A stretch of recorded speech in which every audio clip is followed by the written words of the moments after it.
தேனி மாவட்டம் போடிநாயக்கனூர் அருகே மேற்கு தொடர்ச்சி மலை பகுதியில் அமைந்துள்ளது கொட்டக்குடி. தமிழகத்தின் மிகப்பெரிய மலை கிராம ஊராட்சிகளில் ஒன்றான இப்பகுதியில் 200க்கும் மேற்பட்ட குடும்பங்கள் வசித்து வருகின்றன. கொட்டக்குடியில் ஏலக்காய், மிளகு, காஃபி, பலா போன்ற பயிர்கள் விளைவிக்கப்படுகிறது. கொட்டக்குடியில் இருந்து நகர் பகுதிக்கு செல்ல போதிய அளவில் சாலை வசதி இல்லாததால் மலைவாழ் மக்கள் கடும் அவதியடைந்து வந்தனர்.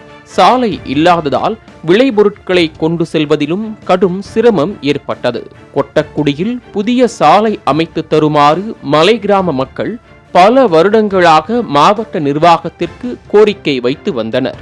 மலை கிராம மக்கள் பயணிக்கும் பாதையில் 220 மீட்டர் தூரம் வனத்துறையின் கட்டுப்பாட்டில் இருந்ததால் சாலை அமைக்கும் திட்டம் கிடப்பில் போடப்பட்டது.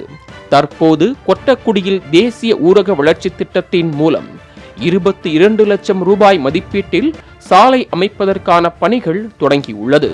தேனி எம்பி தங்க தமிழ்ச்செல்வன், மாவட்ட ஆட்சியர் சஜீவனா தலைமையில் புதிய சாலைக்கான பூமி பூஜை நடந்தது.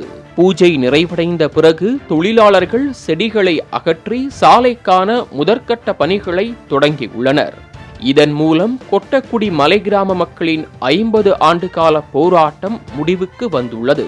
விரைவில் கொட்டக்குடியில் சாலை அமைக்கப்பட்டு மினி பஸ் சேவையும் தொடங்கப்படும் என்று தெரிவிக்கப்பட்டுள்ளது. மாலை முரசு செய்திகளுக்காக தேனி மாவட்ட செய்தியாளர் பீர் முகமது.